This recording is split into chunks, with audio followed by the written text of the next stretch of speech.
एक बात समझ लीजिए, जब भगवान की साधना की जाती है तब देखो साधक को, और जब परिपक्व हो जाता है तब आप पहचान नहीं सकते हो।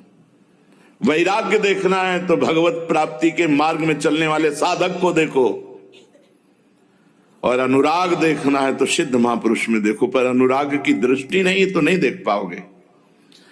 विभीषण जी भगवान की शरणागति में आते, जब शरणागति पक्की होती है तो भगवान कहते हैं मेरे सुख के लिए एक कल्प का राज्य स्वीकार करो, मेरी अविरल भक्ति रहेगी, मेरी कृपा रहेगी, मेरे सानिध्य को देखोगे और एक कल्प तक का राज्य स्वीकार करो। प्रहलाद जी को वरदान दिया, प्रहलाद जी ने कहा मुझे कुछ चाहिए नहीं, बोले मेरे सुख के लिए, मेरी आज्ञा पालन के लिए तुम इस राज्य को स्वीकार करो।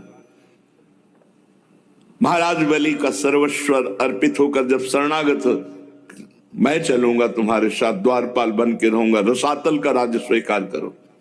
ध्रुव जी जब भगवत प्राप्ति हुई तो कहा हम राज्य स्वीकार करो, क्योंकि महाभागवत जब शासन करेगा, महाभागवत जब उपदेश करेगा तो उसका प्रभाव जगत मंगल के लिए होगा। इसलिए भगवान जब परिपक्व अवस्था हो जाती तो व्यवहार में उतार देते हैं।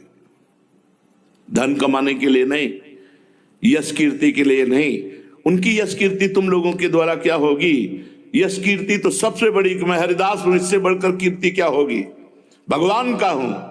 जब कोई छोटे मोटे पदाधिकारियों का नाम लेता है, कहता मैं उसका हूं, तो कितना गर्व होता है उसके अंदर।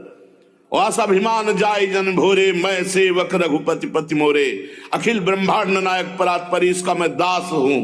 ठसक। ये सोचना कि भक्तों के पास जब भगवान है तो कौन से वैभव की कमी है।